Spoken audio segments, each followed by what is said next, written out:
now we have a very special treat for you. A wonderful couple, Carlos and Clarissa from Healed Without Scars Ministries. They're going to come out and talk to you guys, and you're in for a real treat. Let's give it up for Carlos and Clarissa. Good afternoon. It's so good to see you guys. We appreciate your time and we appreciate you being here. We're not going to be before you long. We just really want to just share some more information with you guys to really kind of drive home the message of why we brought this show out here to you today. We know you're getting ready to start school, and school is going to be fun and school is going to be exciting. But we also want to make sure that you are aware of just some of the dangers that you can just be dealing with on a day in and day out basis when it comes down to relationships. We want you guys to have a great time, but we also want you to have some good information. So I want to ask you guys to say two numbers with me. Say 1250. 1250. 1250. 1250. Let me tell you what 1250 represents. The number 12 represents the percentage of African Americans that live in the United States. That means out of 100% of the people that live in the United States, 12% of those people are African American. Okay? Now the 50 represents the number of HIV/AIDS cases that African Americans represent. So that means out of 100% of the cases of HIV and AIDS that's reported in the United States, 50% of those cases are African Americans. Now y'all stop and think about that for a minute.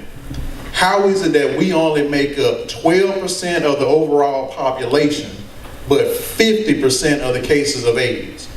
That's kind of crazy, isn't it?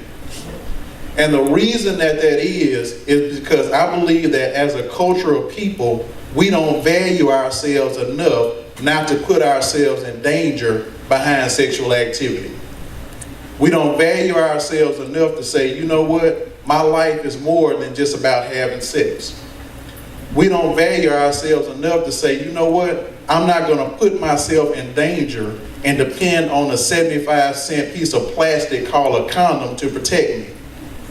What we want to make sure that you do, and what we want to make sure that you understand, is that there's more to life than sex.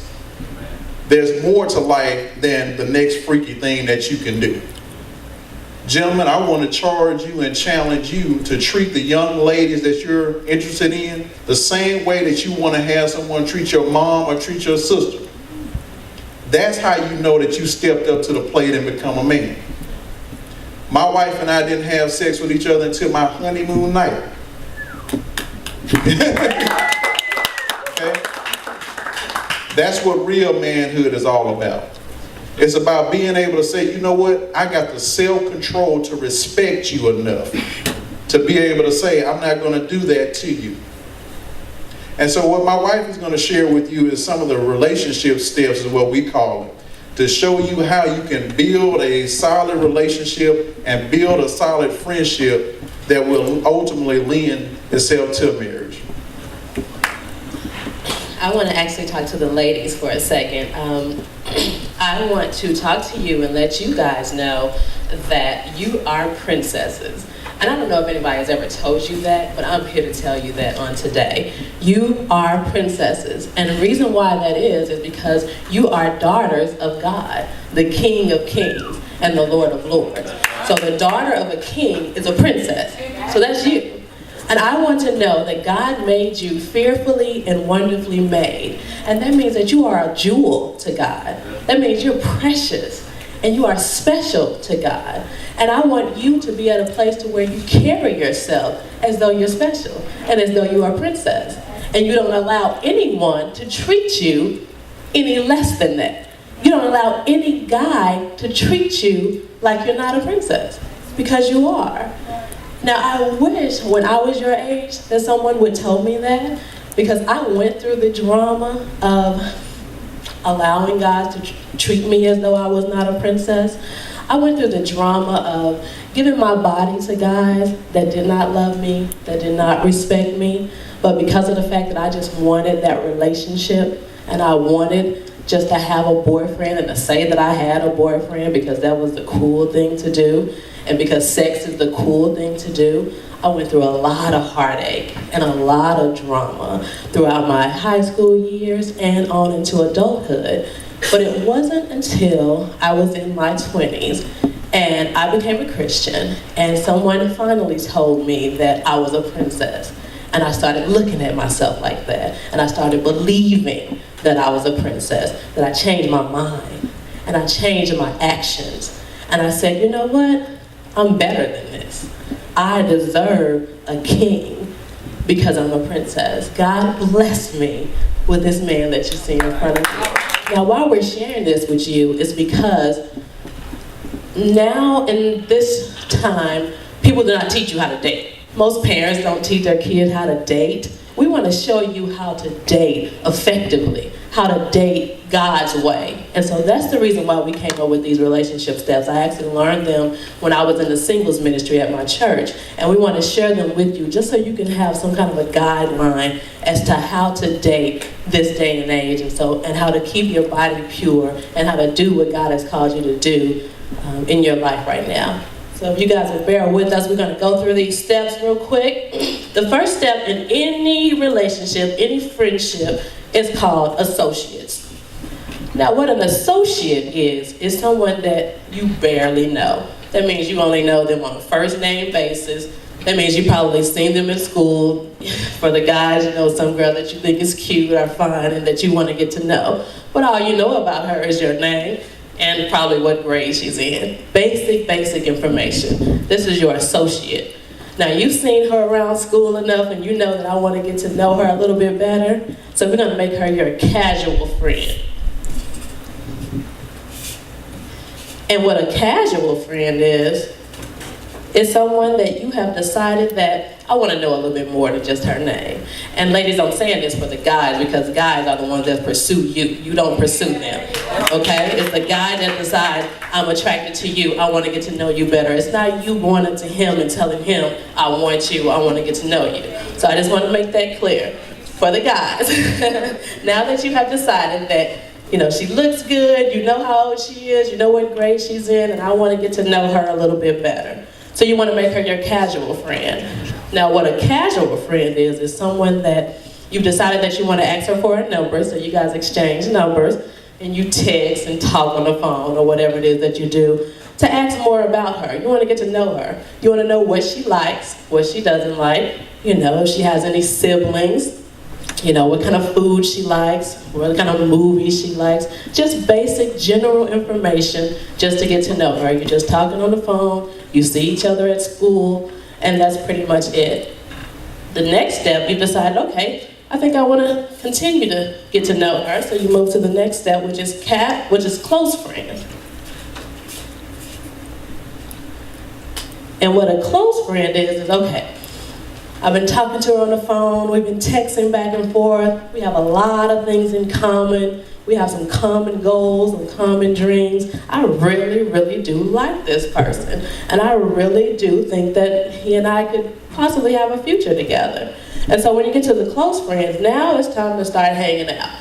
But you're not hanging out one-on-one just yet. You're hanging out in groups. And so what you do is you call up your girlfriends, you call up your guy friends. We're going to go out to eat or something. We're going to go to CC's or something and hang out together and go to the movies or something together. You're doing it in a group because you're not doing this one-on-one just yet. You're just close friends. So close friends hang out in groups. And what this is you're going to see basically how this guy treats you when you're around your friends and how he treats you when he's around his friends, and vice versa. You want to make sure that this girl is the same girl when she's around your friends as she is when she's by herself and just with you. So you get to really see a lot of the person's character. That's basically what you're looking for when you're dating someone. You want to see their heart.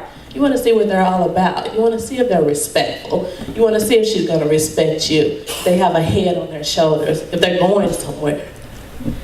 The next step that you want to move to, once you decide that you want to continue to go down this road with him, you become intimate friends. Now don't get it twisted. Intimate does not mean sex. Intimate just means that you have decided that you want this person to be the only person that you date, the only person that you're in a relationship with, the only person that you talk on the phone to, and that you text, and that you go out with. this is what an intimate friend is. It's someone that you have, you've gotten to a place to where you guys are serious right now. I don't want to date anybody else. I don't want to be with anybody else except for this person. And at this time, you're doing one-on-one dating. This means that you're going to movies and out to eat and going to different places by yourself. So this makes it a little bit harder when you're trying to keep this purity thing going and you're trying not to have sex, because now you're having one-on-one. And now, for the most part, going to the intimate level is probably where you guys will stop. But I want to also tell you guys that going up this ladder to these different relationship steps, this takes time. This doesn't happen in just 2 weeks. It really, really takes time to see a person's heart. Dating is a process. And so once you guys decided, probably by the time you guys get out of high school or on down in the years, you want to move to the next step, which is becoming engaged. So once you get to a place to where you know that this woman is the one, he puts a ring on your finger and asks you to be his wife. And the last step, bam! These are the steps that you take to build a solid foundation. As you guys see, you see how solid this is? Let me show you what happens to most relationships that are started when you build it on sex first.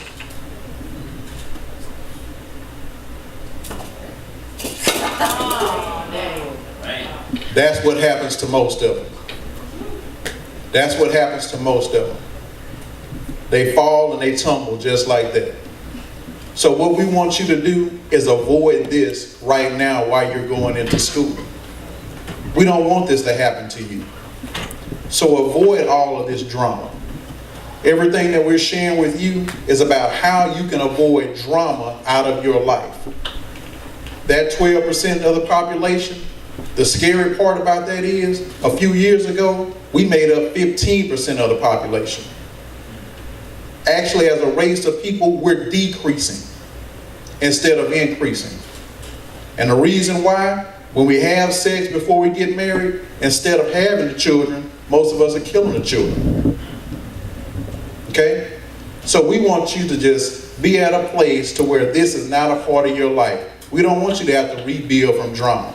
We want you to build solid. We want you to be able to have healthy relationships as you go through life.